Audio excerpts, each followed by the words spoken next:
feeling like I'm Akademiks. Can't ride no. What's good?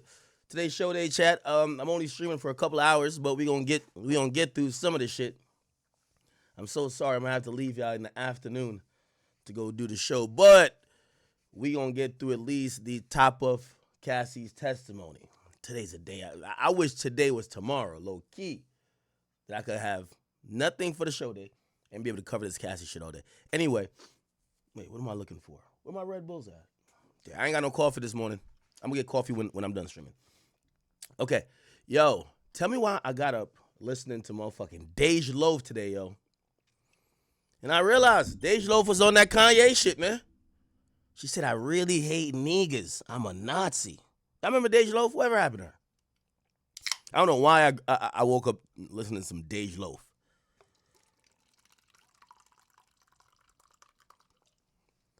That's when, y'all remember when Dej Loaf was with Dirk? That's when Dirk was in the soft boy era. Is that a thing? Soft boy era. I'm going to take a little sip of alcohol. I ain't going to go too crazy, though. Where my bottle?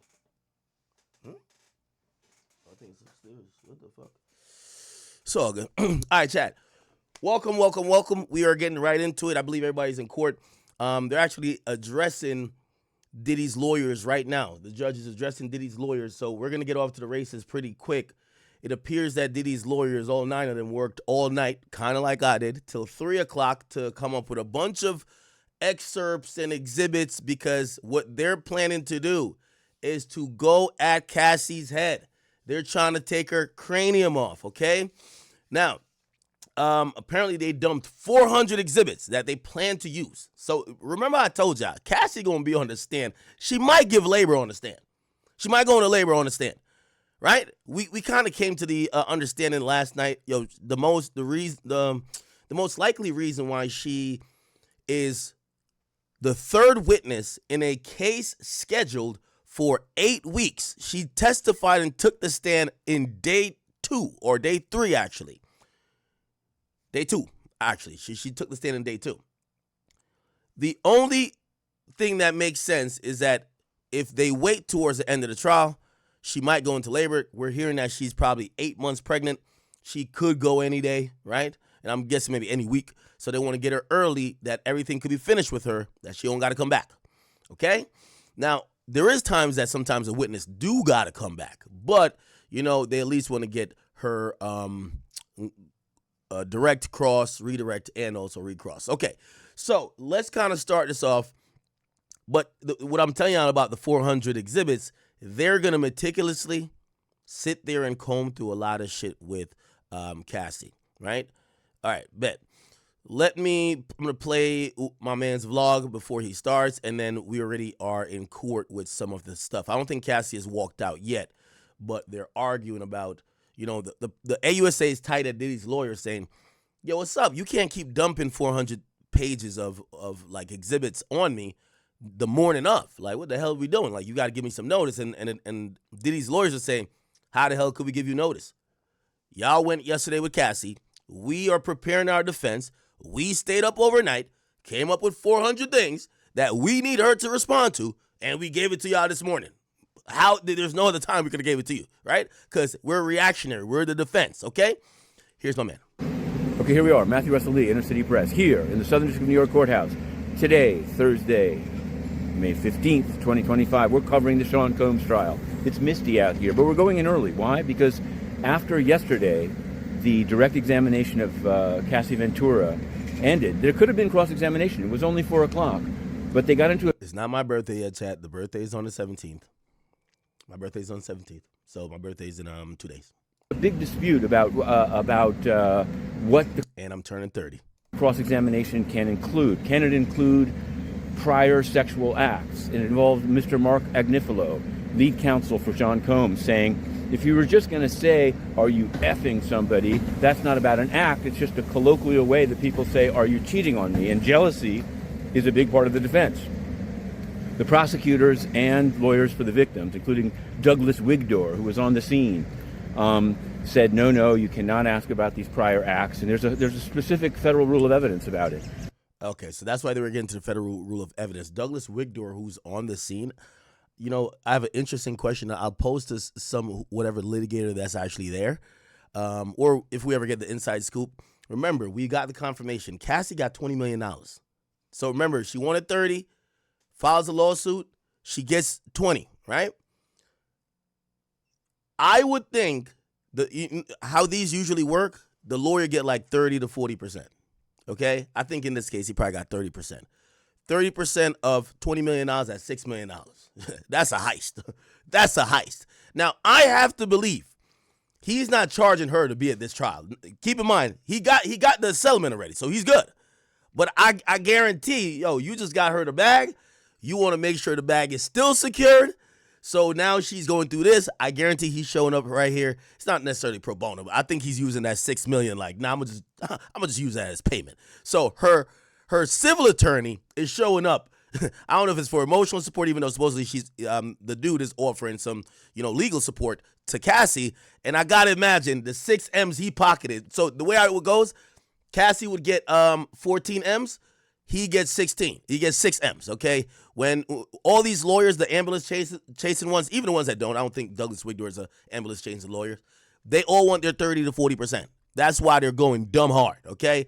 Some I've heard some lawyers only get 20%, depending on the amount. But anyway, let's say 30%. $6 million, yeah, I'd probably show up too. Rain, sleet, or snow. I might be with Cassie in the goddamn delivery room for $6 million. Holy.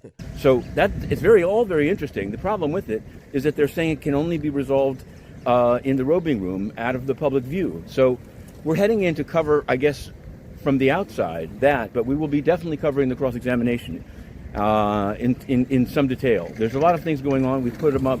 We put some analysis on Substack. We put some documents on Patreon, and we were going to be back. Why y'all keep saying I'm pushing 40? I'm definitely not pushing 40. Don't push a decade on me, okay? Okay? I'm just gonna go towards the decade I'm closer to. Back, tweeting away. There's also extra subscribers for a little bit of analysis. In any event, this is the big thing here. As you'll see when we get to the courthouse, there's a huge. Late last night, there were people camped out in tents and little pods. So it's something else, is all I can say. I was just thinking this morning, imagine if Combs were not in detention, it would be a mob scene with people yelling, Diddy, in the front. Now, there are other cases, and we're covering them closely. On the New York corruption beat, Sacavino, interestingly enough, the man from the fire department, the government was only asking for 30 months. Not only, but they were asking of this selling of expedited review. Of course, some mayoral debates, but 9 to 5 at least, it's all Diddy. Now, in a sort of bigger world, SDNY judge Helverstein, who it was wheeled out to him, the Tren de Aragua / Alien Enemies Act case, flown out of the SDNY. So there's that. We cover the United Nations. David. Yeah, Matthew Russell does a really good job. Salute to him. All right, bet. We are locked in. And this is what's going to be happening in court, and we are in court. Okay, so this is the cross-examination. Let me make this a little bit smaller for y'all. By the way, I want everybody to check in. Where are you repping? What the fuck is this? Is it that? Where are you repping? Where are you from? What you doing?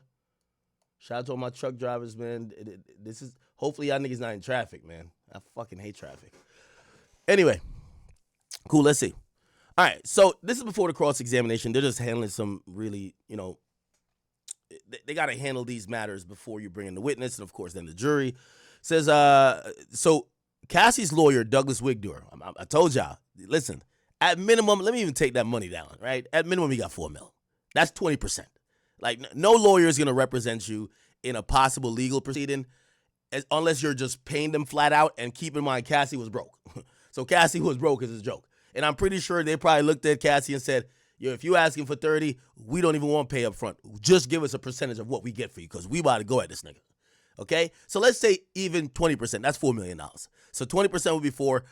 30% would be 6. So Douglas Wigdor, he realized he got to be up in there. Chat, it's not my birthday. It's my birthday in 2 days. All right, it's my birthday. Fuck it. It's my birthday. Cool. It's my birthday. All right. It's my birthday show. Okay, cool. So before the cross-examination, right? So Cassie's lawyer, Douglas Wigdor, gets up there and says, listen, I got a right to be a part of the meet and confer about which evidence could be requested or questioned about. She's the only victim witness that is standing under Rule 412. Let's see. Rule 412. Oh, it's a federal rule of evidence. Okay. All right. Okay. So, yeah, her lawyer is pushing for his input in this criminal case. And granted, this isn't between Sean Combs, Cassie, and the government. It's between Sean Combs and the government. However, he's trying to protect Cassie.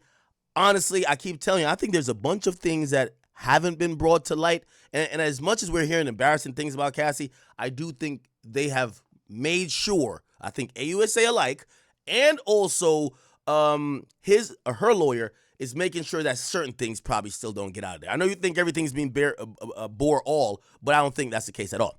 The judge says we got to move forward. So it look like they're kind of like shooing away Cassie's lawyer. Like, get the fuck out of here, nigga. All right.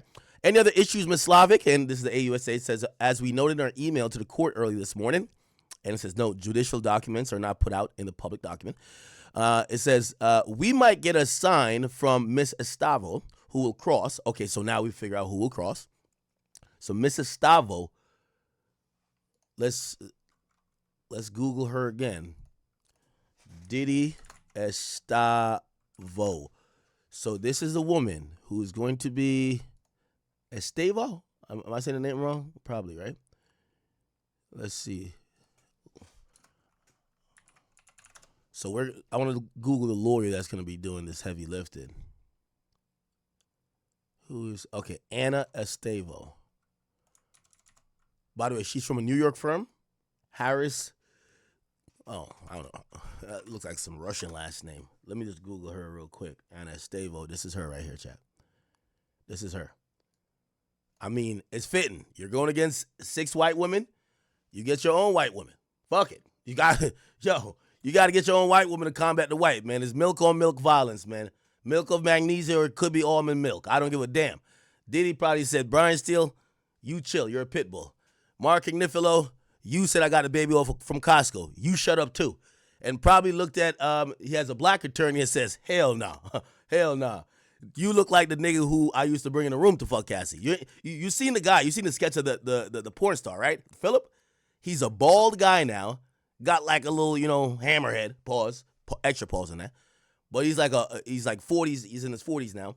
And he's the guy who was the jury sees as the male escort. So I could imagine he's like, yeah, I don't want my black lawyer now questioning her. So let me just use this woman. And I would imagine this got to be a strategy that was planned from the get-go. This ain't no, let's plan this at 4 o'clock last night. I got to imagine this was months ahead where they're like, yo, what are we going to do on Cassie's cross? And they probably planned this out carefully. They probably did mock examinations. When you get to trials like this of this magnitude, right, especially ones where, I think this is the biggest moment in the trial, of course, unless Diddy takes the stand. If Diddy takes the stand, internet shut down. Facts. That would be one of the biggest moments ever, right, in at least, let's say, entertainment, television, court type of shit. But that remains to be seen. Right now, this is pretty much the biggest moment in this case. So I would imagine they hired her just for this, right? And it looks like this team of litigators, everybody has a role. We're seeing everybody jump in. Xavier was objecting, and he was the main one who was going over was it Flora? I think it was Flores. It was Flores, but it might have been Philip, which was a sex worker. That was his part. Then he got out of there. We saw Brian Steele handled Flores, actually. So we had Xavier who did Philip. So the second witness, which is Julian Phillip or whatever his name is, not Julian Phillip, I'm sorry. Daniel Phillip. That's the sex worker. They used to call him Jules. Xavier Donaldson handled that. Brian Steele handled the first guy. And then we keep hearing either objections or potential appellate issues get brought up by Alexandra Shapira. I'm not going to lie. His team, everybody has a role. It's not just 9 lawyers all trying to do the same thing. We all know, if anybody watches basketball or shit, if you watch even football, if everybody needs the ball to shoot, you probably ain't going to have a team that win. Word to LeBron. You get what I'm saying? You need the people who are, I'm going to just be in the corner. I'm the person I'm only here to get rebounds. And it appears that Diddy's team seems kind of organized where everybody is jumping in. We haven't heard too much about her until she was carving out and prepping what they could ask Cassie. So I guess her job is to do the cross. Now, here's the thing. There could be another attorney, or they could switch places when it comes to recross. But we'll see. So cool. So now we know I'm going to fuck up her name every time. Estavo will be doing the cross. Slavic then says, the defense last night dumped 400 exhibits on us. This can't continue. Not during the whole trial. And the judge says, Mrs. Stavo, what's up, yo? And she then says, we've been working tirelessly in response to Mrs. Ventura's testimony. The judge then says, Mark. Now, Mark is supposedly the lead, right? Even though we haven't seen him really do any work other than address the judge, he hasn't cross-examined any of these witnesses, okay? The judge says, Mark, I thought you were going to take this off my plate, right? The judge did have a conversation with Mark at the beginning of the trial. Mark starts to say, this is Mark Agnifilo, says, I will keep trying, but this is the main witness, Judge. She stands by herself. We've been doing this all night until 3 a.m. We flagged exhibits for them, meaning the prosecutor. Slavic then says, there are 24 exhibits that the government has objections to. They're listed in the chart. The judge says, just the one in the chart? Again, these are judicial documents. They're not going into the public docket. And, yeah. Okay, cool. So now it looks like they get past those issues rather quickly. They say bring the jury in, and the jury then enters the court. Obviously, Cassie is entering the court as well. Cassie's sworn in. The jury is sworn in.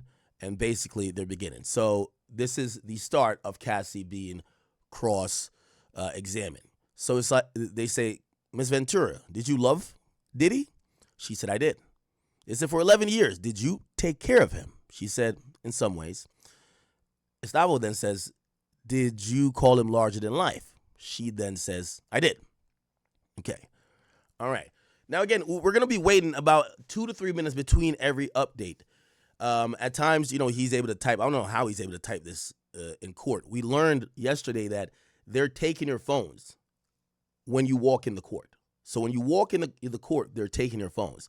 So somehow he's able to scribe this, and I think he has a special access because he's fought so much cases of lack of transparency and media privilege. He's always in SDNY, which is that court, that federal court, and he's he's raised so many motions and fought so many cases, especially against the UN, the United Nations, that he's allowed, or I don't know how allowed, but he has some type of either carve out or he has some type of device, right, that he could tweet all this out. So we really only have one source, which is him, until the other people who are in there taking notes, they come out of the courtroom, and then we could go to a couple of the different sources and see what they're saying. You get what I'm saying? So until then, we really only have this. And by the way, this is not only for us. NBC News, Law and Crimes, CNN, E! News, they're all using this guy. Everybody's source is this guy because no one is allowed to have a phone or electronic device in there to be able to give their own versions. You're allowed to take notes, pen and paper. That's it. So we'll be waiting. Okay. It says, others called him Diddy or Puff Daddy, but you called him Sean, right? She said yes. Estavo says, you knew a version of him that the world couldn't see, right? Then the AUSA says, objection. The judge says, overruled. Ventura says, in what ways? Now, I think we're watching how Estavo is trying to set this up. She's establishing, you loved him, you viewed him a certain way. We don't know where she's going yet, but clearly this is the strategy to set up what we're anticipating to be a long cross-examination process of Cassandra Ventura. Remember, Diddy affectionately used to call her Cece, which stood for Cassandra Combs, even though you could tell he had no plans to get married to her. You get what I'm saying? Anyway, can't stop, won't stop, huh? Yeah, we're going to see how this is. Let me tell you this. This all-star lineup, if not for the result, we don't know what the result of this is going to be. But what Diddy is paying for all these lawyers to be here on trial, all the paralegals, investigators, the ancillary people, administrative people, that's what comes with every time you hire one of these people that come from a high-powered firm. You're going to get access to their paralegals. You're going to get access to their administrative people. So you're compounding a team that is scouring. Like, if they're all, you got to remember, right at this moment, they're working 24 hours. You know, a lot of lawyers work off billable hours, right? You know, word to my man PBD, because this is true. I know, because I see the bills. When I get on the phone with my attorneys for 20 minutes, they charge you for an hour. So when you see, like, what the fuck? A $1,200 phone call? What the fuck? We just talked for 20 minutes. It is what it is. Diddy got 9 lawyers. They're also charging top dollar. Not only because they're going to charge a premium as Diddy. Brian Steele just came off dropping a smooth 81 points. He's charging top dollar. Mark Agnifilio is dropping top dollar. You have Tenny. You have all these other people. But also, then you got to think about it. Diddy's paying for a PR firm. Diddy's hemorrhaging cash right now. Not saying he doesn't have it. He did liquidate a bunch of things. And I think he prepared a war chest. Remember, he was trying to sell the plane, trying to sell the house.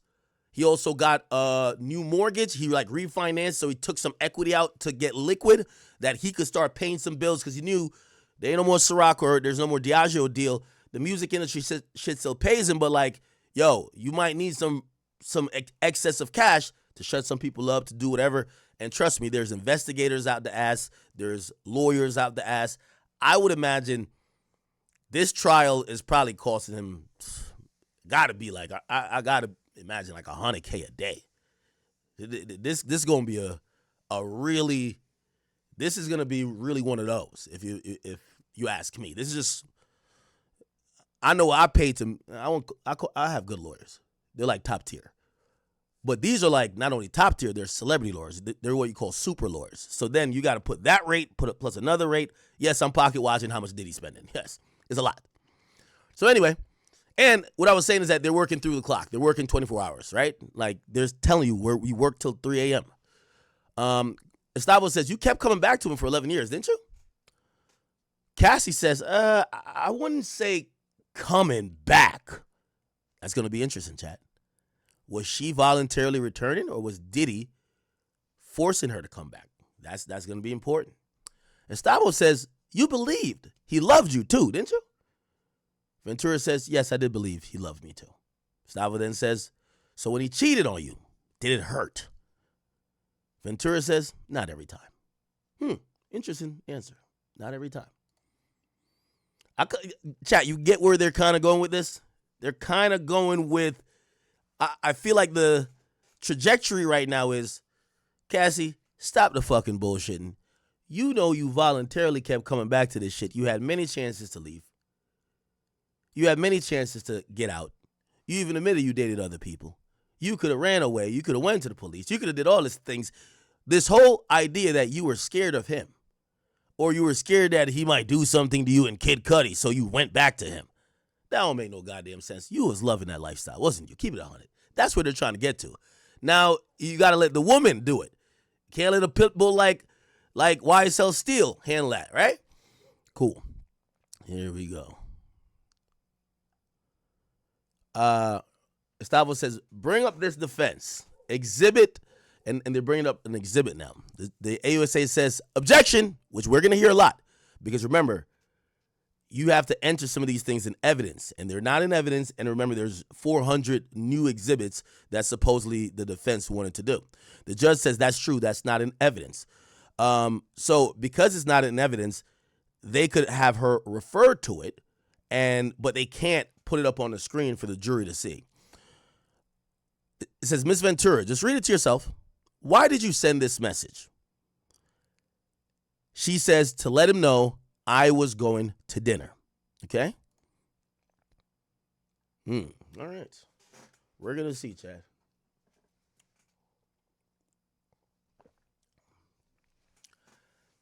Yeah, this is going to be the teetering point today. And I'm so sad I'm going to have to miss the second half of the day. But this is going to be the teetering point for this case, because if they start to break Cassie and they basically turn her statement yesterday or her testimony yesterday, which came across as I was hopeless, helpless, and I was down bad. I didn't know how to get out. I didn't know I was being controlled. And this guy made it feel like I was pursuing his love, but all the while, he was just controlling me and he was just sex trafficking me, right? She did a good job yesterday of kind of putting that out there. She ended it with a drop mic moment. It's the pain I felt. That's why, and it was supposed to preemptively, respond to, because there's going to be a section where they say, yo, why the hell did you wait 5 years to bring up a book and ask for $30 million? Why did you wait 5 years? If you were that hurt, this and third, keep it 100. You were broke. And she wants to say, no, I tried to kill myself during the 5 years. I was hurt. This shit fucked up my life. I didn't want to live. And when I couldn't figure out any other avenue to deal with it, that's when I brought up the book.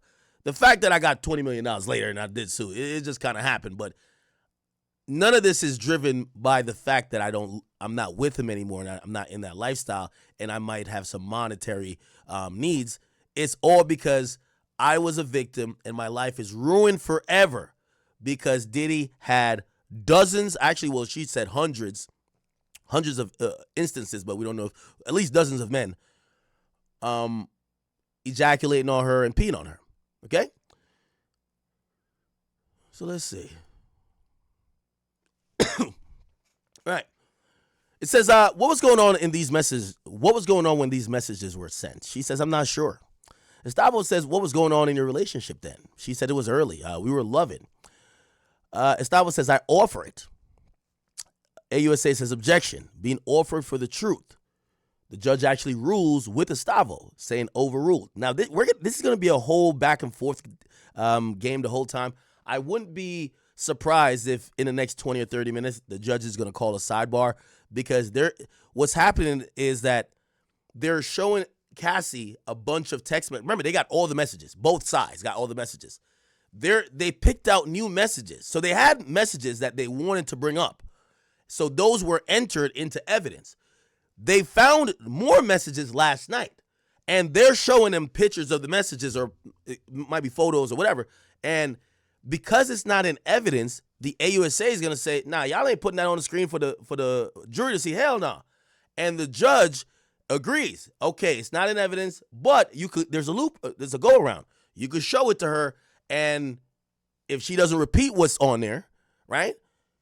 You could have a conversation about what she has seen. You get what I'm saying? So it's a roundabout way, and this is where the AUSA is kind of pushing back on this. Gustavo is kind of trying to get her way, and the judge is going to either have to overrule or sustain it every single time. So now it's a real back and forth game. It's like tennis at this point. So we're going to see how this gets played, right? Now, also, you got to remember, Cassie said it was early in the relationship. She did testify very early in the relationship. Things seemed like pretty perfect. It's a honeymoon phase, chat, right? It's a honeymoon phase. 7 years in, she had claimed that she voiced frustration to him like, yo, all we do is freak offs. You get what I'm saying? It's like, y'all ever get with a new chick, and for that first like week or month y'all together, y'all doing X, Y, Z, y'all all over the place, y'all outside. Man, you with this chick for 2 years, man. You're like, man, leave me alone. I'm playing the game. We ain't doing nothing for 3 weeks. That's just what it is. So it looks like they got into a routine, but at least up front, Diddy was probably whining and dining, showing her a good time. She was buying into this like, oh, this is going to be life forever. And 6 months into the relationship, or maybe a year, she gets introduced to this idea of freak-offs. They do a freak-off once. And I would imagine Diddy didn't say, let's do it again the next day. He probably chilled 2 months later, maybe knowing freaky-ass nigga Diddy. He probably waited like a good 2 weeks and then be like, all right, let's do it again. And then it probably got more and more frequent, and they stopped doing all of the other things that she probably was interested as, like, you remember she was a 22-year-old girl at that point. Now, her life was all revolving around the freak-offs, and she tells him 7 years later, like, yo, bro, all we're doing is fucking. Like, what are we doing? Right? Now, this is where I'm going to ask you guys, do you think this constitutes sex trafficking? Because what I think what Diddy was kind of doing was like what a lot of guys do to a certain extent. I'm not saying every guy does what Diddy does. As things became more mundane later in the relationship, and all they're doing is freak offs. Diddy is starting to almost like let her know, don't worry, like, yo, you're Cassie Combs. Like, almost giving her that false hope. Like, nah, don't worry about that. We finna get married. Like, we gonna lock in. And that's the type of thing that I believe she was always having that hope that she was gonna either have kids for Diddy. You know, we heard Roger Bond say that she would ask other people to be like, yo, could you try to bring it up to Sean about getting married to me or having a kid with me? Like, she wanted that. So Diddy realized how desperately she wanted that. And I guess maybe the thirst of her wanting a career also kind of started to dwindle because Diddy was killing that opportunity. Like, Diddy literally killed her career. It's pretty much facts. Now, you could make that argument and say, well, he gave her a career. That's probably. Did she have that Me and You song before Diddy? I think she did. She had it with Ron Leslie, ain't she? Anyway, let's see if we got another tweet.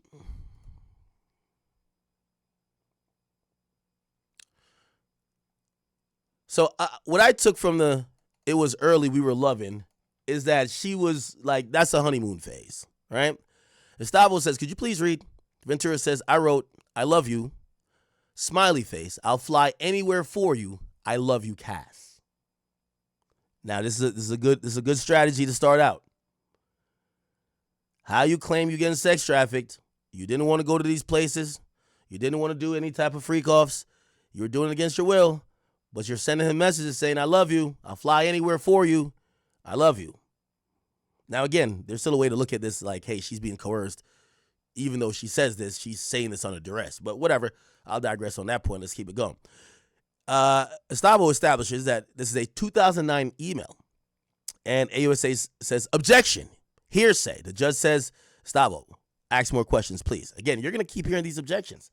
And I'm telling you, he's going to go to a sidebar eventually, or at lunch, they're going to argue more about, yo, what's up with these exhibits, right? Gustavo says, from BlackBerry, what is BG? BG is baby girl. Okay? Baby girl. Okay.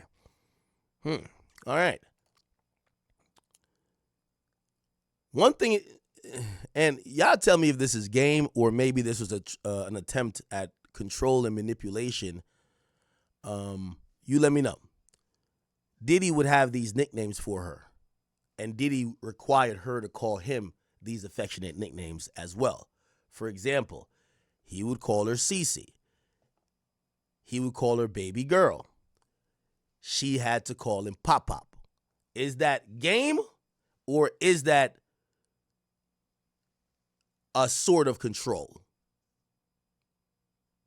Remember, the nickname Pop Pop comes from her grandfather's nickname, and he supposedly had asked her, what do you refer to your grandfather as? She says, well, I refer to my grandfather as Pop Pop. And he says, you should call me Pop Pop. Remember, Roger Bonds also told us that Diddy was having a conversation with Cassie's dad and checked Cassie's dad and said, I'm her father now. Is that game? Some player shit? Or is that control shit? Somebody said, nah, it's just being in a relationship. Okay. All right. Okay. Someone says they watch trafficking documentaries that happen in Romania. And he says, based on what he watches about those trafficking documentaries that happen in Romania and how sex trafficking works, he says he's seen similarities in this and he believes this is trafficking. Now, I don't know if it's the same laws. Remember, Andrew Tate also was accused of sex trafficking in Romania, and they accused him of using what they call the lover boy method. I don't know if that's necessarily in U.S. law where they could like use it in an indictment, but the lover boy method is kind of selling the dream. What regular niggas and players would call selling the dream. You tell a chick like, yo, I can't wait for you to have my kids. Yo, I can't wait till we get married. We gonna buy a house, move in. We gonna move to L.A. We gonna do this. Like you soup her up so much. She's like, oh my God, take the pussy, whatever you want. I'll kiss your feet, whatever. Like God, I just want that dream you done sold me. And then basically in the back of your mind, you be like, yo, bitch, we ain't never gonna get there. I'm just trying to get the box. That is a part that's seen as manipulation, and if it's done in a certain way, right, where you either extract money from that person or you extract just sexual services in a trafficking way, that manipulation there is something that prosecutors could use in making their case. You get me? But I've seen that in Romania. But I, just to be fair, I haven't covered much sex trafficking cases in the U.S. Like, we usually just do RICO shit, right? Or like gun cases or something. All right. Chat, everybody got a homeboy that sells a dream. You know what I mean? Like, he the type of nigga, he tell a girl he loved him third day in. Yeah, I love you, girl. Damn. Yo, I can't wait for us to have kids. You like, nigga, it's only been a week. Like, when he telling her that. Yo, you my wife. Like, he don't even make the girl his girlfriend yet. He said, yo, that's wifey. He just start over-promising. And women sometimes do fall victim for that, right? Or not necessarily victim, because I want to say, because I think women lie to men too. Like, you know, some people also say, no, that's just lying, or that's just sometimes the honeymoon phase, like just saying shit you might not mean. It doesn't mean you're trying to manipulate, right?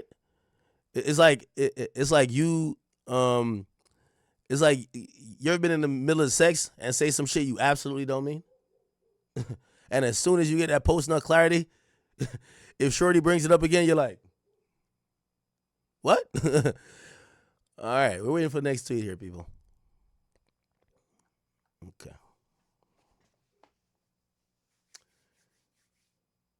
Cassie already had a boyfriend who was a producer when she met Diddy. She wanted Diddy money, so she left her man. Now, that is going to be a very interesting point, chat. The interesting point of Diddy's attorneys trying to make the argument to say, well, Cassandra Ventura is an opportunist. She's someone who chases the bag. She chases the check. She got a taste of the music industry lifestyle and what that opulence and, you know, that rich lifestyle looks like when she got with Ryan Leslie. And every time she tried to choose up, she got introduced to Diddy. She tried to choose up. She did. At times when she thought Diddy wasn't doing it for her, she tried to go link with Drake. Remember, there was rumors she was about to sign to Drake. Then, after years of trying and these guys like understanding what she got going on and it wasn't going anywhere, she falls in love with another guy who probably sold her a dream as well. And then after realizing her game of musical chairs of chasing the bag has eroded, she's now suing, and this lawsuit turned into a federal case. I mean, that could be an angle, right? That could be an angle. You got to tie the part that the only reason why she's trying to get millions is because she's used to the lifestyle and she was chasing the lifestyle. She's just an opportunist. That's a defense angle, right? All right, I don't know why we're not getting another tweet yet. What's going on? What's going on? All right.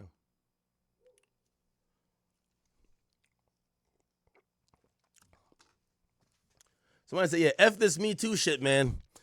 Well, here's the thing, too. I think because once we hear there's a potential victim, we have to treat it with kid gloves, right? Like, I see a lot of these chicks, I see a lot of these chicks on, like, social media. Now, this is before, like, Cassie's time, and I'm not saying Cassie's necessarily this. But, like, I see a lot of these chicks, they literally let you know what it is. If he can't buy me D or he P or. Like, that's how they're running. So, later on, when they make any accusations, and you realize that their intent in the beginning was chasing money. Now, here's the thing. Is it reverse? And again, this might be a stupid point, but allow me to try to make it.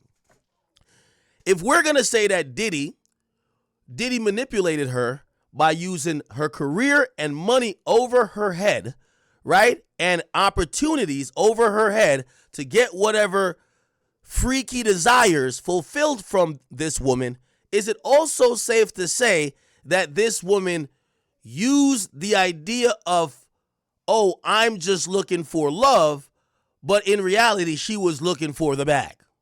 That's manipulation too.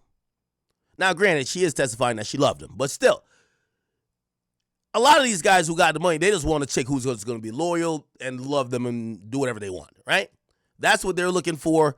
The women know that. The women give that perception, sell that dream, so they're selling the dream too. But really what the women want is the bag. They'd rather cry in a Rolls Royce rather than a Honda. You get what I'm saying? So maybe it's manipulation on both sides. They're both playing a game. Now, when we hear it in court, and because every time when we talk about, especially women, but especially anybody who could be a victim, you got to handle with kid gloves, it's kind of insensitive to say, well, you manipulated him too. You manipulated him saying you were loyal. You manipulated him saying X, Y, and Z. You were cheating too. So the same things you claim he was abusing you doing, you were doing it too. You put your hands on him. You cheated on him too. You did a bunch of those things, even left him for the trainer. Again, I'm just trying to throw out theories that maybe how people could perceive this. Now, do I think a jury's going to think about it in that way? No, I don't. All right, let's see if we get another tweet.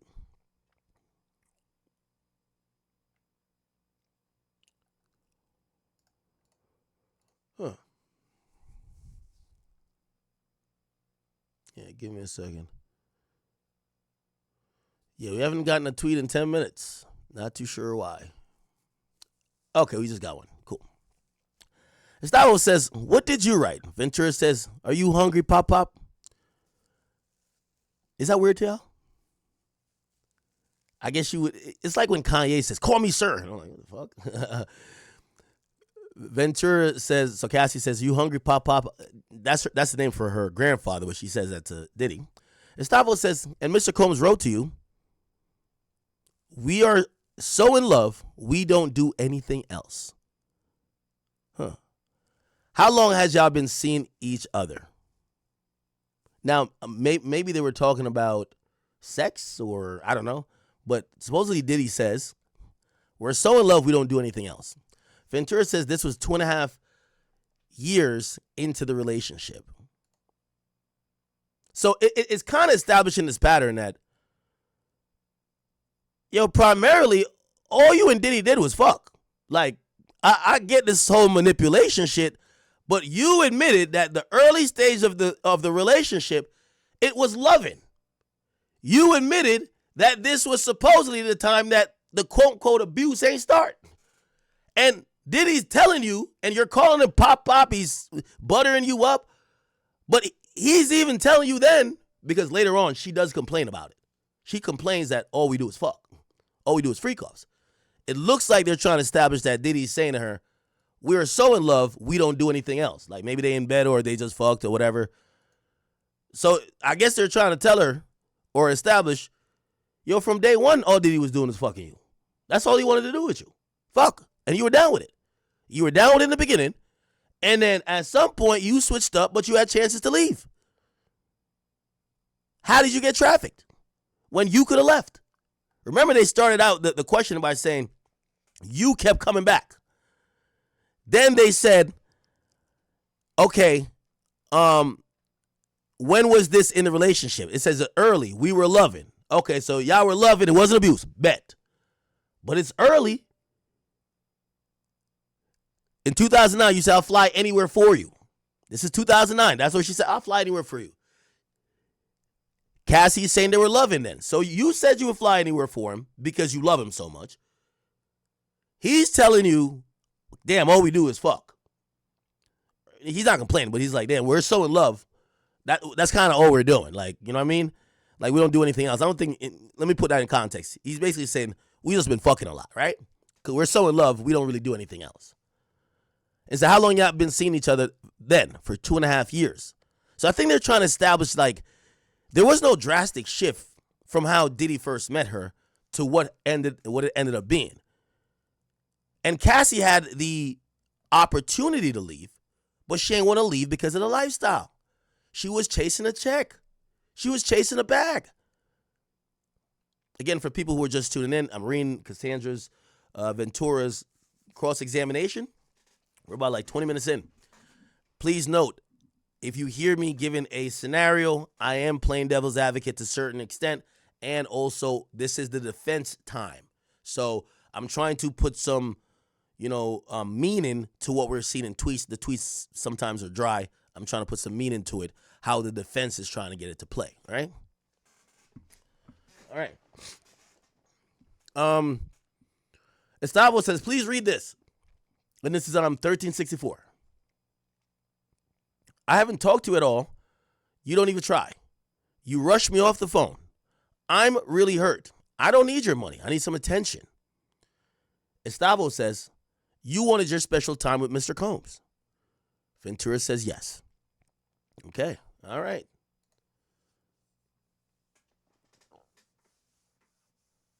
Also, it's very interesting that they put this tweet in there because I guess they're going to also, I'm pretty sure they're going to juxtapose this to later on, maybe Cassie.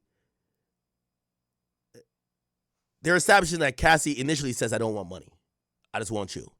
And maybe she changes that. You know, they're not going to bring up after the relationship because the relationship is over. And clearly she wanted money then because she asked for $30 million. But maybe towards the end of it, she would ask for gifts in exchange for, you know, all right, listen, I need a bag. Like, we're going to Miami. We're going to do the hotel thing again. All right, I need a bag. And that might be a thing where they're saying, no, that's her coping and basically damn near being a little sex worker. LSW, as 50 would say. Because if you ask me, I think this probably started out as loving. And even if she did want the bag, only an idiot, you know, any chick who really want the bag, who gonna get the bag, don't tell you they want the bag. Like, they just get the bag. They get the bag by getting you, right? They realize you're the bag, they get the bag with you. The bad gold diggers tell you they want the bag. And then they usually get the small bag and get the fuck out of there, right? I could see a world where Cassie sees Diddy as this, not only the bag, but falls in love with him rather quickly. Diddy seems to be extreme with everything. Let's fucking go to Mykonos. Let's go to fucking Paris. We're staying in the best places. Like, she's seen a lifestyle that is above every other lifestyle in hip hop. She has security tail in her. She has assistants that she could order around. And this guy is the representative of that. She loves this guy. She wants him to value her like how she values him. However, over time, she realized he ain't going to be faithful. He got other hoes. And he's a super freaky ass nigga. And it probably erodes that love or whatever, and she turns it into damn near transactional type of thing. Remember the Shannon Sharp shit? That girl wasn't asking Shannon Sharp for $25,000 a cheek when it just started. Is when it kind of erodes a bit, and she realized, oh, you're just gonna have other bitches. Oh, you're just gonna be disrespecting me. Oh, you're just gonna leak a video of you getting your dick sucked or you fucking on live. I bet. Well, buy me something, nigga. Now it's not about I just want your love.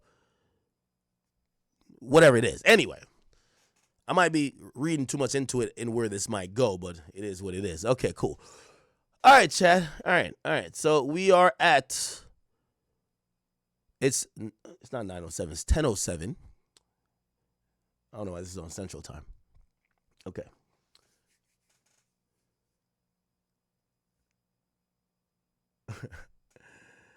Yeah, 25 a cheek was crazy, right? But yeah, when we looked at the messages between her, it started out the same way. It started out, and I've seen this before. I've seen this with women with me. You first meet them, they're like, oh, I just love you. It's all about love. They catch you fucking two other girls, or they catch you like just being you. After a while, it then becomes, you start to see a little transactional, like that's the women disassociating at that point. They're like, all right, I'm gonna tolerate this shit, but I need this. You get what I'm saying? That's what's happening. Yo, I'm gonna tolerate this, but I need this. Just like how Shorty with Shannon is like, all right, you know, in the outside of, and I know some of y'all might be like, what are you talking about? Here, this is the reality of shit. If Cassie was with a regular boyfriend who brought another man in to fuck her, a sex worker, piss on her, and nut in her, and she wasn't with that, she's breaking up with him. A lot of times, these women know kind of a little bit, these bitches know what they signing up for, bro. Let me tell you this. When a woman signs up to be with like a rich famous guy, you know you're going to get cheated on 30 times. let me ask y'all a question. All my chat queens and all my chat niggas. If your girl cheat on you, how many are you going to let her come back? Likewise with the females. I'm really asking this to the females. If your man cheat on you, how many times you let him cheat and keep letting him come back? In this celebrity world, you let the person come back all the time because you are not trying to lose that whole the trove of wealth or resources the person has, and that's why it gets transactional after a while. So that's why I'm saying we see this all the time. These people just go in for love, but over time it becomes $25K per cheek. Not necessarily $25K per cheek, but you see it becomes, yo, I need this. I need this. Because mentally those women are saying, I need that to tolerate this. If I got to tolerate you fucking a bitch on live and doing that, I need some money. That's why you even hear some of these women online, like they'll be like, oh yeah, did you hear Boston Richie girlfriend? He bought my forgiveness. Like she used to be arguing with his side girls and be like, yeah, he sent me $30K. And you get to realize if there were some regular people that had regular jobs and didn't have that amount of money between them, that girl is not going online saying bragging about how much she's forgiven him for cheating on her with the other woman. She would just leave. But there's a lot of money involved, right? I hope you guys understand that point. Okay. So Stavo says this. You testified, you told him, I love you so much, you make me a better woman. Cassie says, I definitely wrote those messages. Oh, shit. Yo, Alex Fine, you better get her. You better get her, gang. You better get her. Told me I definitely wrote those messages. What? You definitely wrote, I love you so much, you made me a better woman. Yo, Alex, get her. That nigga Alex probably sitting there like Suge Knight. Just cracking his knuckles like, yo, what the fuck? I would have dipped out of the courtroom after this. I definitely wrote those messages. Stavo says, you wrote, I can't wait until we have a baby of our own. You knew he has 6 children at that time, right? She says yes. What I tell you, chat, they're going to break it down. She's going to start crying in the worst way. Watch. They're going to break it down to her. Shorty, you just fell for the game. The nigga told you he was going to marry you, put a baby in you. You believed it. You were down for it. You wanted to do shit trying to get it. You could have left at any time. He wasn't lying. He did plan to have kids with you, but he realized you would cheat on him too. So he ain't want to have kids with you no more.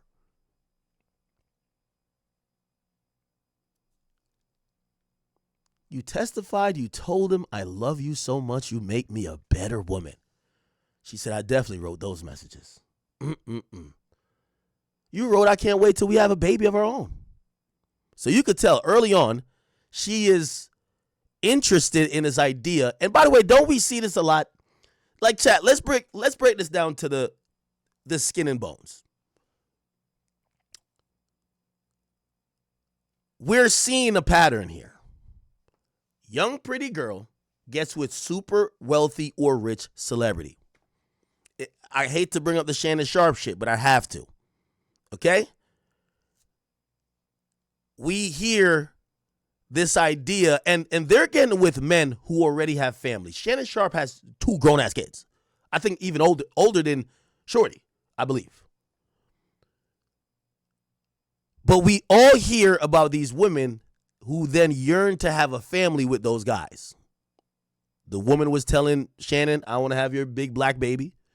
Ventura is saying, I can't wait till we have a baby.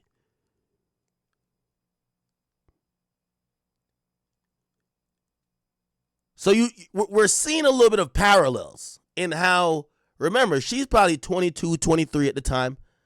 Man, Diddy's 40, 45, whatever he was at that time. And she knew he had 6 kids.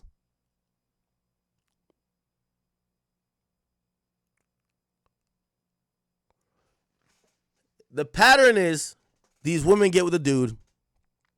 They do fall in love. But a lot of times the love is represented by the power, the money, the status.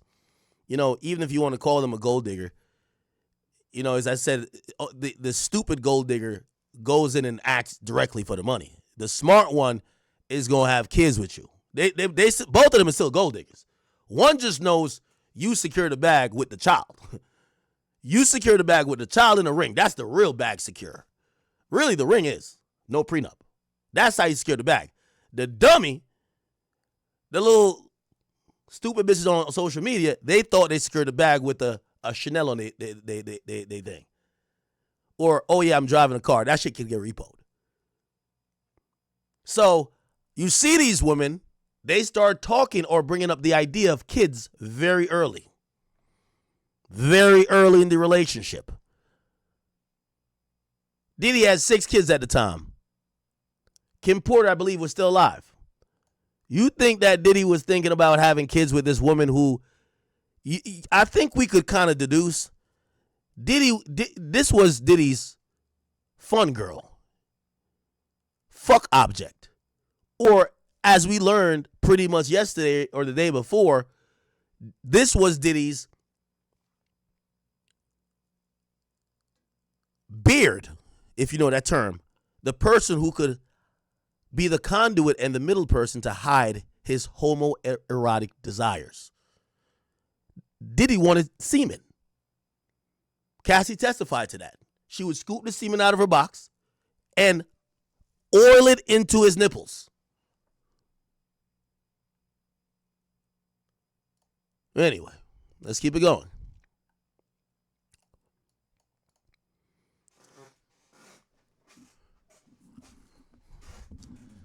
It's interesting watching this strategy. Anybody watch football? What's your favorite football team? You know, in the beginning of a football game, when you have a great quarterback or you have a great offensive coach, you usually see they'll try a run. They'll try 2 runs to set up the play action. 40-yard pass, post route. Okay, cool. They'll do a few slant passes to set up a misdirection run by like Saquon to the out of bounds, not through the offensive line. If y'all get what I'm saying. So I think what's happening here, and I think we're looking for direction. I think what Estavo is doing is she's setting up a few things. She's setting it up. She ain't hit it's not Hail Mary. She ain't hit the play action yet.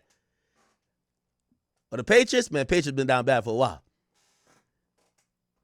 Yeah, setting up the baby oil play, right? I get it. So she's setting it up right now. But we, as we're watching all these tweets come through, we're trying to figure out where she's going. I feel like we have a good grasp. Here we go, though. So now, these messages about the freak off. Okay, look like she's about to do the play now. When you say, it don't matter to me, you mean weekend or weekday, either is fine.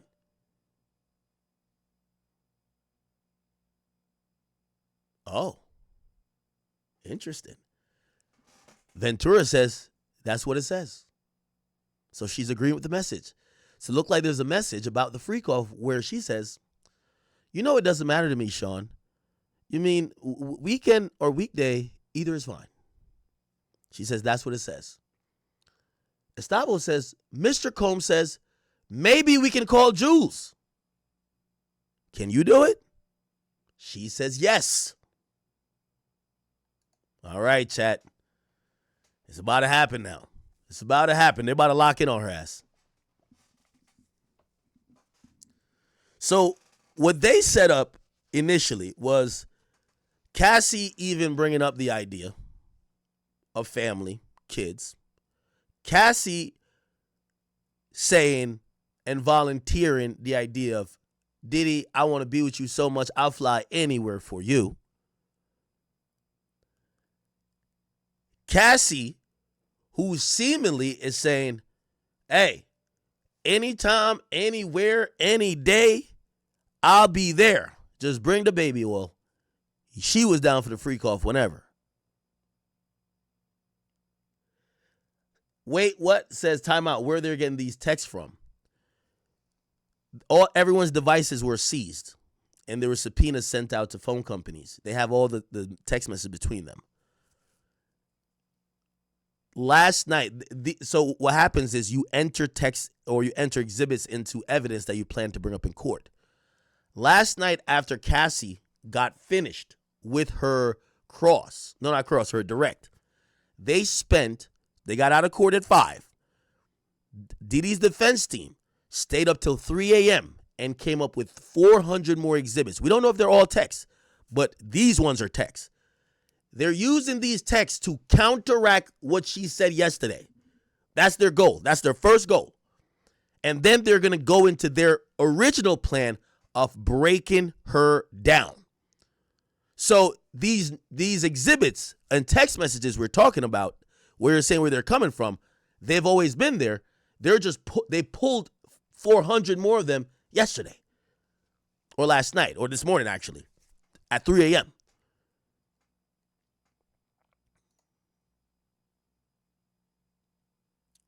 Gustavo says there was an explicit message about you about the anticipated upcoming freak off.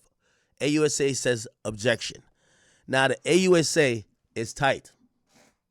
The AUSA has already brought up that they believe that Diddy's team is trying to do a trial by ambush, which means that they're trying to pop up in court with shit that they had no chance to be prepared for.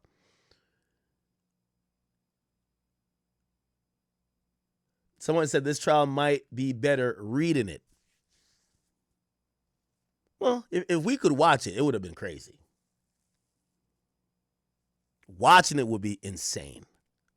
Especially if we could look at the faces of a few people. The faces of Diddy family. The faces of Alex Fine. The face of Diddy himself, of course. The six pack of white milk. You know what I mean? The white women who are all sitting at the prosecution table. The 9 lawyers huddled around Diddy. And obviously they would never show this, but the jurors. The jurors are seeing sex tapes, pornographic images. Like, you have to imagine some of these things are going to be super graphic. Do you ever see the pictures that got leaked of Cassie? There were rumors that some of these pictures and videos of Cassie that Diddy was taking would be sometimes after a multi-day freak off. Now, I want to give you the image of this. 8, 9 times. Remember, it's days long. She's off all type of drugs. Diddy would have these guys beat the pussy up into submission, tenderize that bitch. One after the other. She got a UTI. She is in pain. God knows what else other, I think they did do a good job of, having some type of respect for maybe even other health ailments. Because if you think that a UTI is the only thing they caught up in them freak-offs, you're sadly mistaken. Remember, we have a prostitute who claims he contracted the herpes virus, and he claims it was during the freak-offs. So you put 1 and 1 together, and if you get 11, that's on you. But if you get 2, you know what you're talking about. So Cassie was, in her opinion, was forced to perform no matter what was going on. UTI, yeast infection, breakouts, whatever the fuck may have been the situation. And Diddy would have nigga after nigga after nigga. And at times, they said Diddy would say, they said, you can't send a boy to go do a man's job. They said Diddy would say, man, get out of that pussy. It's my turn. It's my turn now on some Skip Bayless. It's my turn now. So he go fuck her for a bit. And then sometimes, apparently, he'd be on some extra freaky shit. He'd put a camera there and go watch it from the next room. You know what he was probably doing? He want to look at the man, not the woman. Come on now. But all of these things supposedly exist, and this is why when we talk about, someone says it's probably better reading it. Yeah, we get to do Sports Center shit here, right? Like when I'm here, I get to do Sports Center shit. But if we could watch it, especially if we could see the faces of those people, we ain't even got to see the sex tapes. If you see Cassie with a fucking football-size gaping hole after a 4-day-long, 24/7 freak-off just ended,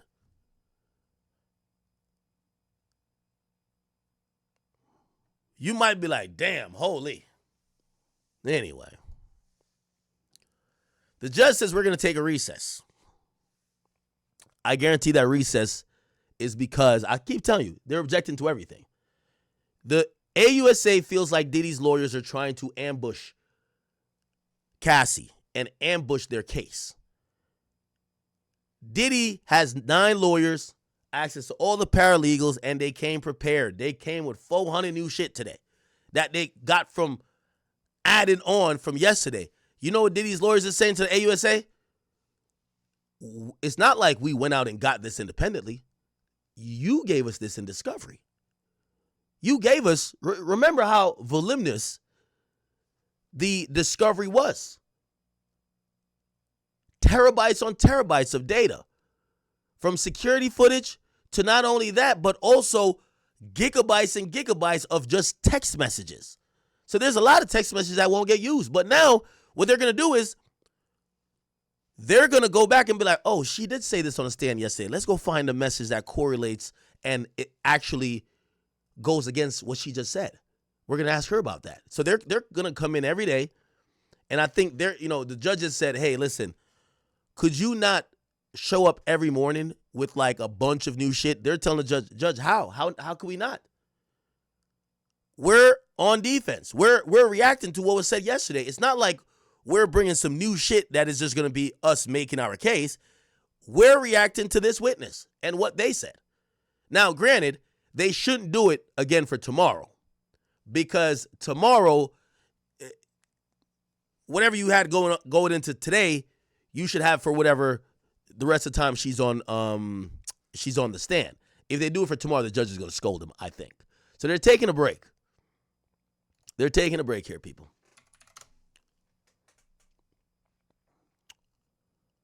They're taking a break. In New York City. Here we go. Lisa, thank you so much for before where a defense. I believe this recess was called due to the amount of objections. It's been 5 or 6 objections in like half an hour, but really in consecutive basis since they've started talking about these exhibits, which happen to be text messages that were pulled by Diddy's defense team, and they want to establish this idea. And if we could go back up again, the idea that they're establishing is that, Cassie was very into and willing for all of these ideas in the relationship. Now, granted, they did make a note that this was early on. She said we were in love. And maybe they're going to use that to be the thing to say, okay, so you're saying that you were not being sex trafficked because you were loving him, but as soon as y'all start cheating on each other and the love starts to subside, now you feel you're being sex trafficked, even though you could have left at any time. Maybe that's the angle they're going with, but they definitely they were trying to establish a few things. Let me get to posting. I wanted to post something real quick. Give me 1 second.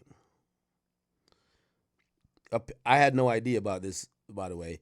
Apparently Diddy must have bought her a chain that said Pop Pop, and she used to wear it. I had no idea. By the way, I think this is when she also has a shaved head. I think this is when she has a shaved head, y'all. Here we go. I'm posting it to the... By the way, the page that I posted to, this is the page. I only post stuff that we should look at on stream. It's not really a blog page at all. Here we go. So, this is Cassie with the shaved head. And if you notice the chain right here, it says Pop Pop. So, looked like they were taking that pretty, I wonder how her grandfather felt. I don't know if her grandfather passed or anything, but I wonder how he felt. Clearly, the father felt away, maybe. If the boyfriend of your daughter calls you up or you're on the phone with him and he says, nigga, fuck you, nigga, I'm her father now. Like, that's crazy. Anyway, we're waiting on some more tweets here. They are on break. But it was established, it appears, or they tried to establish that it's a Miss Ventura. Did you love Mr. Combs? She said, I did. She said, for 11 years, did you take care of him? She said, in some ways. Did you call him larger than life? She said, I did. Others called him Diddy or Puff, but you called him Sean, right? She said, yes. Estavo says, you knew a version of him the world couldn't see. She said there was an objection. It was overruled. It said, in what ways? Estavo then says, you kept coming back to him, right? For 11 years? Ventura said, well, I wouldn't say coming back. Estavo says, you believe he loved you too, right? She said, I did believe he loved me too. Estavo said, so when he cheated on you, did it hurt? She said, not every time. Estavo then says, bring up this defense exhibit. By the way, they objected to it because it wasn't in evidence. The judge said, that's true, it's not in evidence. And then they did the runaround or the loop around. They said, all right, cool. We're just going to show it to her. Just read it to yourself. Why did you send this message? There was an objection there because they could have objected. Because usually you would ask the person, do you recognize these messages? Did you send them first? But they kind of assumed it in the question. Ventura answered anyway. She said to let him know I was going to dinner. Estavo then says, what was going on when these messages were sent? Ventura says, I don't know. Estavo then says, what was going on in your relationship then? Ventura says, it was early. We were loving. Estavo says, I offer it. AUSA objects. It says it's being offered for the truth. This was overruled, so it was ruled in Diddy's favor. Estavo then says, hey, listen, I think it's Estevao? Like, I'm fucking up her name. I'm just going to call her Estavo. Like, you just know who I'm talking about. Ventura said, I wrote, I love you, smiley face. I'll fly anywhere for you. I love you, Cass. Okay? Estavo says, this is a 2009 email, right? The AUSA says, objection. It's another objection, hearsay. It says, Mr. Estavo, could you ask more questions, please? Or ask in a different way or whatever. Estavo says, from BlackBerry, what is BG? It says, baby girl. It says, well, what did you write? You hungry, pop-pop? So it's kind of showing that these were like really loving terms, and it was a loving environment. It says, Estavo says, and Mr. Combs wrote to you, we're so in love we don't do anything else. How long has y'all been seeing each other? She said like 2.5 years. Estavo then says, please read this. This is 1364. Ventura says, I haven't talked to you at all. You don't even try. You rushed me off the phone. I'm really hurt. I don't need your money. I need some attention. Estavo says, you want to spend special time with Mr. Combs. Now, I think this is going to be important right here.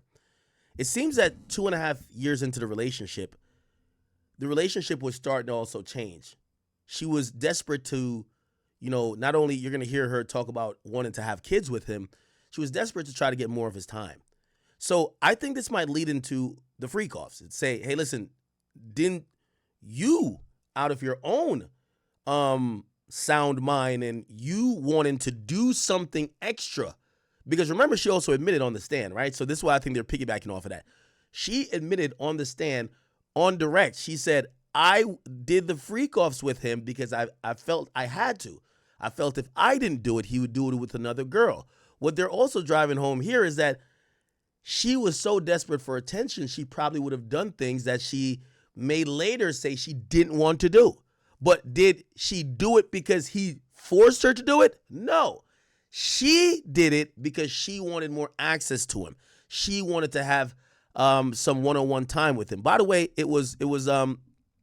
she also testified on direct that she would get to have one-on-one time with him at times after the freak-offs. So it looked like that was her. It's very clear that Diddy wasn't hanging out with her, just hanging with her. Like, when he was hanging with her, he was fucking. Like, even if you see videos of them, this was before the fucking or after the fucking, right? It looked like she wanted more of his time. And one way to get more of his time, she knows he's a freaky ass nigga.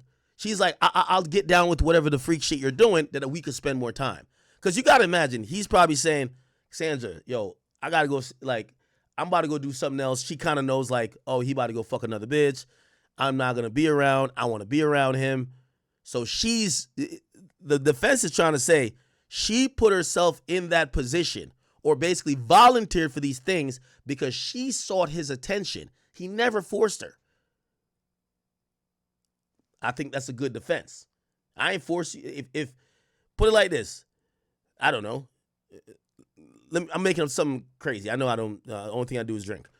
Say a chick likes me, right?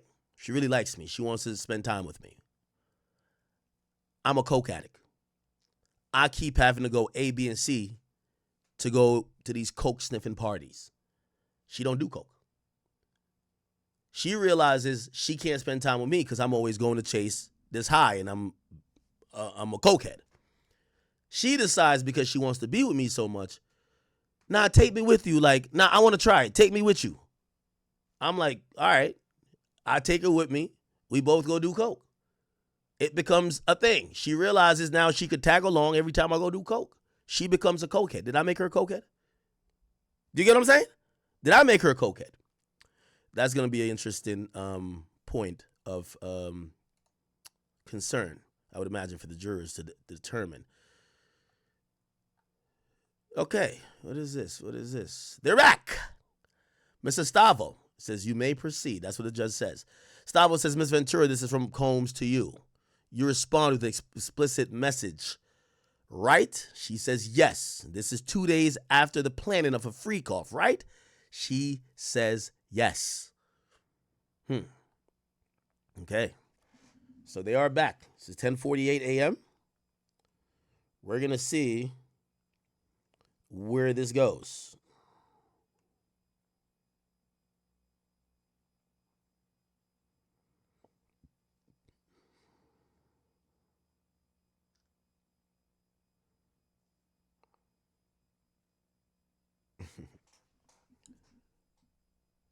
Somebody said, you think that's a good defense? Well, I think that's what they're carving out. I think they're going to carve out many different defenses, but that seems to be one that's kind of now becoming a little bit clearer. Hey, you put yourself in these positions. He never forced you. Yes, Diddy's a freaky ass nigga. You wanted him so bad, you wanted to engage in these freaky ass behavior because you wanted to be with him. You wanted more time from him.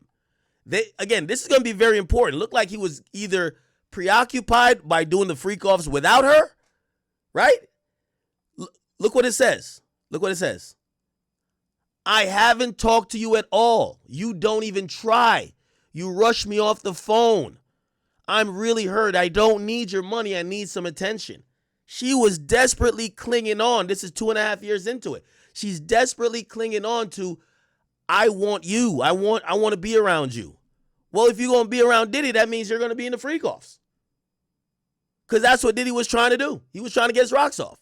Diddy's up hundreds of millions of dollars, and all he want to do is nut or feel other men's semen on his nipples. Then it says, you testified, you told him, I love you so much, you make me a better woman. She says, I definitely wrote those messages. Stavo then says, you wrote, I can't wait till we have a baby of our own. You knew we had 6 kids, right? She did. They're kind of painting that picture like, yo, Cassie, you knew what it is, man. Let's see, we got some more. So after she sends him an explicit message, it says extremely explicit. So we don't know what it is. By the way, the objection by the prosecutor was for that message not to get described. So maybe they showed it with the privacy screen to the jury and maybe, whatever, but it's not being described in the gallery or described even on the record, even though I think if it's going to be a picture that's in evidence, by the way, the judges agreed all pornographic images that are in evidence are going to be under seal. They're going to be put under seal. So the only way for you to see them at this time is going to be in court, but they've kind of even barred the people that are not the jurors to see them. I think there's some conversations about certain videos, though, that they want to be played to at least the press. And not necessarily to the press, but they feel everybody should be able to see, not just the jurors and AUSAs and defense. Okay. So Stavo says, how did you reply? Estavo says, he said, I want to see. How did you reply? So I guess she says some freaky shit to him. He says, I want to see. So they're asking, so she initiates some freaky shit. He says, I want to see. He said, how did you reply? Ventura says, I can't wait either.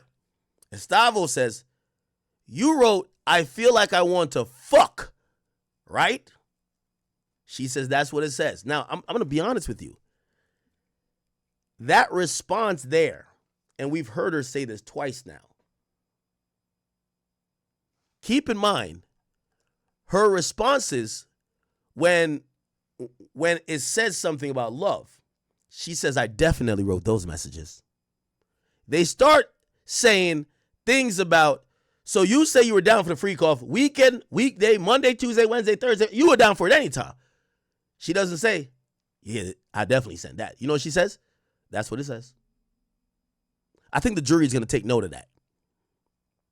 This is going against what she has testified yesterday. So even in her demeanor or her words describing or affirming that she said these things, that's what it says. Then they get to hear, you said, I feel I want to fuck, right? That's what it says. Mr. Combs says, I'm so horny I can't concentrate. What do you say? That I'll go to Dwayne Reed for candles, then set up the room. Okay. This is important, chat. This is important. You know what this is saying. You know what this is saying, chat.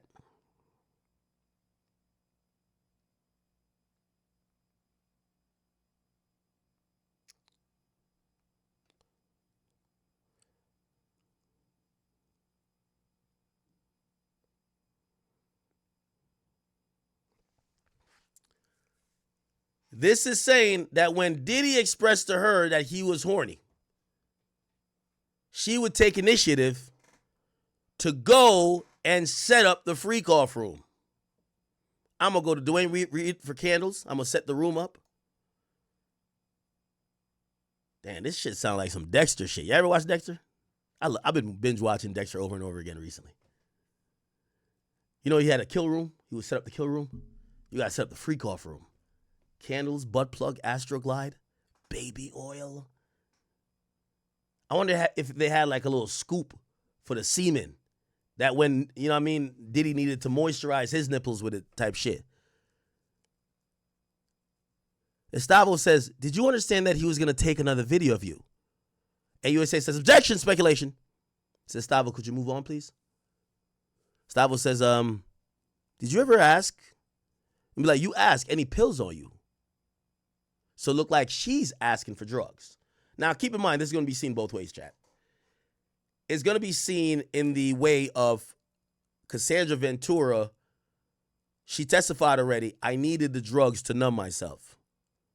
But it also could be looked at on a defense perspective of, so you're the one who solicited drugs from Diddy. Diddy didn't force you to take drugs.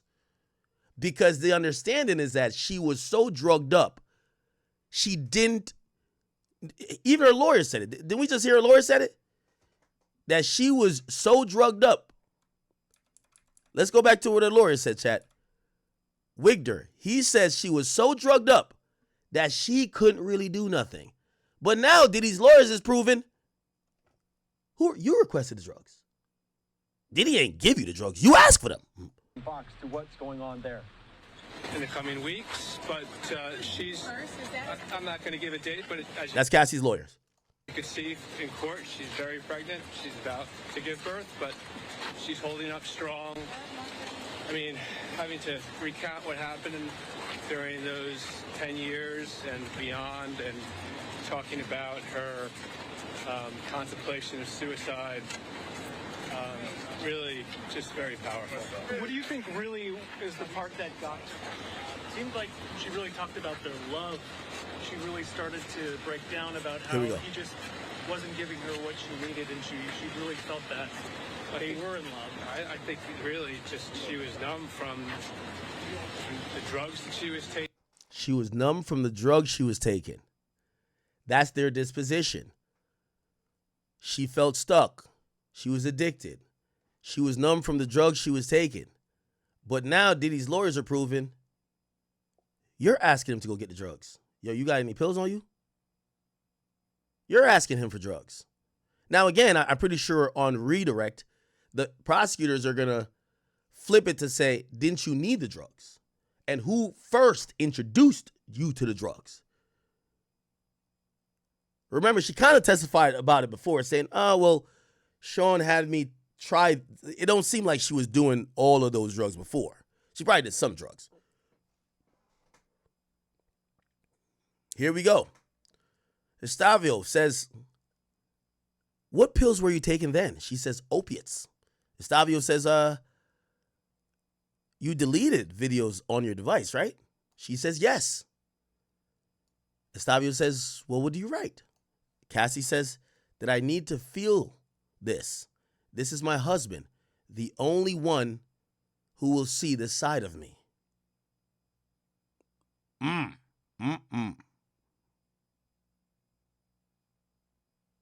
Now I got to see what the context of this is. I want to see the context of this. We got to wait for the next tweet before I could. If she wrote this in regards to Diddy, you know, she was referring to Diddy. Like, sometimes you been with a girl and you calling her your baby moms, y'all don't got no kids. She calling you her BD, y'all don't got no kids. You know what I'm saying? Maybe she was calling Diddy her husband, they ain't married. If this message is about him, Diddy, not her current husband, Alex Fine, you know what this means? It directly counteracts what she said yesterday about saying she took the drugs not to feel shit. She's saying, I need to feel this. This is my husband, the only one who will see the side of me.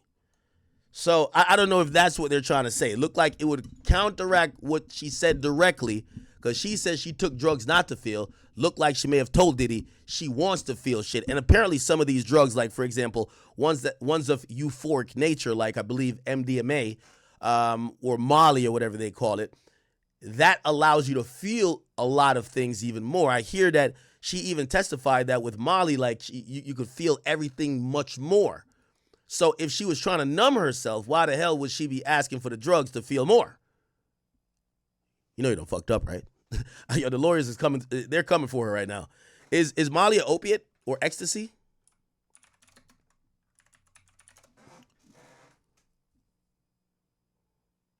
What does opiates do?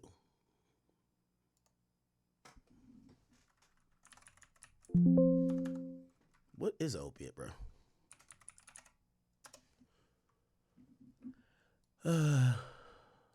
Morphine, codeine, well, makes you feel euphoria.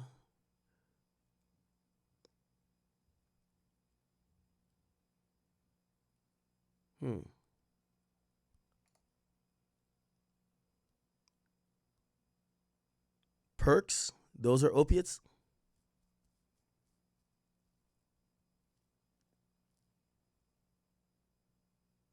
But let me ask you a question, though. Wouldn't opiates works in a numbing nature, right? It wouldn't make you feel more. So if Molly or ecstasy aren't opiates, right? So opiates are like Percocets and shit like that, right? They're supposed to be a sedative effect. So, I mean, if she was taking opiates, it would be because she was trying to numb pain. But this message here says she wants to feel shit. Okay, let's wait for the next tweet to figure this out. Estavo says, weren't you afraid that Mr. Combs was only seeing you for sex in this way? This was a concern. You were not in public in your relationship with him, right? She says, correct. Estavo says, were freak-offs important? She says, integral.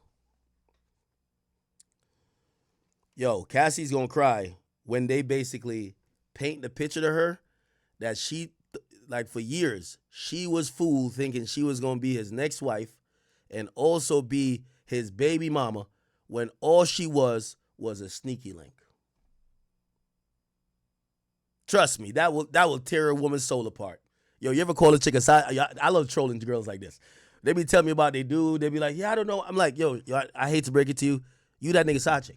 You ever tell a girl that? Oh, my God. No, I ain't any side chick. Nah, I ain't no side chick. I ain't no side. Yo, you remember when I called Brittany Renner the side chick? Oh, my. Yo, a girl can't handle being called a side chick. Even if they are. You a side chick. Trust me. Trust. Anytime.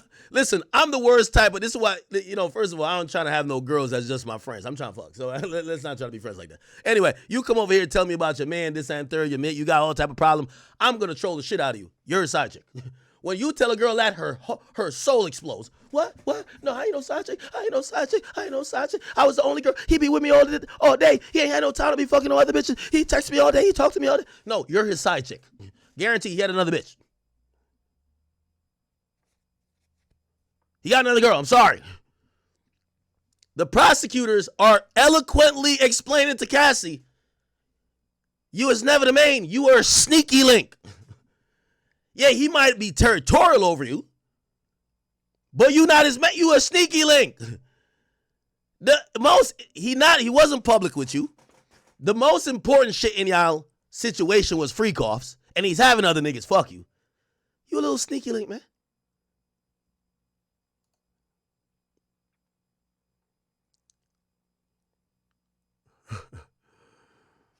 All right.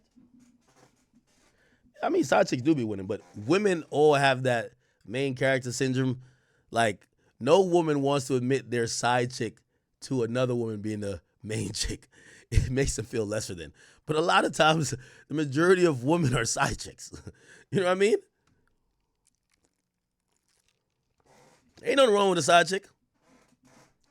Most great relationships have amazing side chicks. A healthy relationship, sometimes when you get too tired of shorty, the side chick gonna make you gonna have a nice smile on your face, even though she cussing you out, because you know that side chick gonna make sure everything is good. She cussing you out, you ain't shit. Fuck you, bitch ass nigga. That's why I ain't fucking you tonight. This and third. You like, it's all good. I'm getting some pussy in the morning. You just don't know. Shout out to all the side chicks, man. So February 15th is an important day, man. I like that day more than February 14th, man. I love Side Chick Day, bro. It's my day. That's my day, bro. Get activated. That's my day. I really think I got fucked up views on marriage and relationships. I think no successful marriage lasts without a good side chick. That's what I think. You need a good side chick. One who shuts the fuck up, knows her role, never disrespects the main, knows how to be discreet, and also make sure whatever problems you having with your chick, she alleviates and leaves it there. Also, they don't call after 9. Trust. Oh, man, my chat queens don't like that. They're like, what the fuck are you talking about?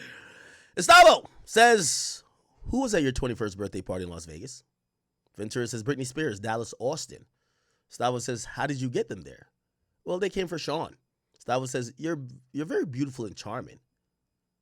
Ventura says, thank you. Are they flirting? What in the scissor in heaven is going on on the stand? You're very beautiful and charming. What the fuck? Yo, Gustavo, you better watch your place. Alex Fine and Diddy might be looking at you like, bitch, what you doing up there? The lawyer's giving out compliments? Yo, you bad as fuck. What? Somebody said she is. Well, I did tell y'all that yesterday. I said, I do think she's beautiful. I do think that she probably comes across as charming. And that's what I was saying about how the jury is going to perceive this. Like, the jury might perceive this as this beautiful, charming woman would have never wanted to do some of these things on her own. Somebody had to force her to do it. Somebody had to coerce her to do it. There is going to be bias like that. If you've seen a chick come through with a neck tattoo, a tattoo right here, if it was Krishan Rock in that courtroom, you'd probably be like, the way how she talks, she got a missing tooth. You seen her fucking tonsil, like, she looked like she got hot breath. Like, you probably like, nah, nigga, I don't believe this shit. You wanted to do that shit. That's what I'm saying. It does help that Cassie comes across as these positive things.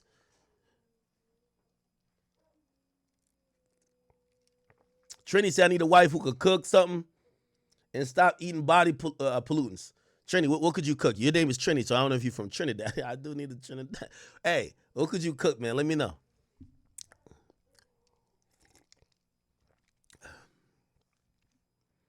Let's see. Let's keep it going. Yeah, why did this come out, though? You're very beautiful and charming.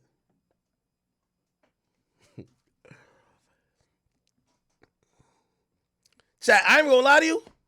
I'm telling you, beauty does affect people. When I heard about it, with all due respect, again, I'm not trying to throw this person under the bus, because she had hit me recently. She said, Ak, why you doing this to me? I got kids. And I'm like, because I brought up her hoe stories. When I heard Drea was a hoe, I was like, nah, Drea too bad to be a hoe. No way.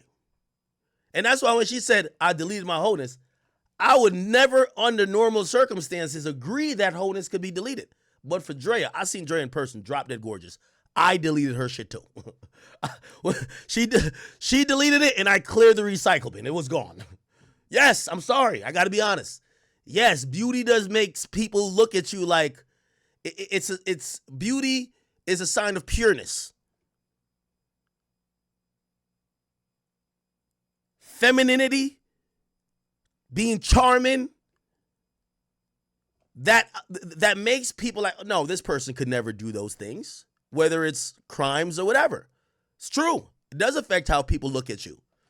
It's the reason why people go to court, no matter the biggest gangsters in the world, and they want to look very docile, because the appearance is very important.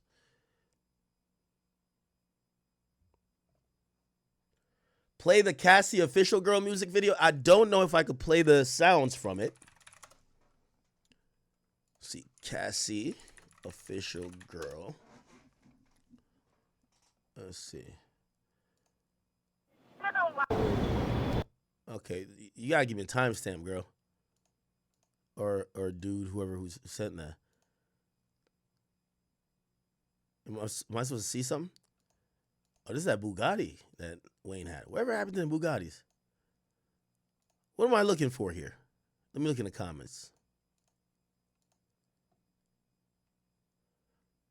Somebody said Diddy never wanted her to have a career.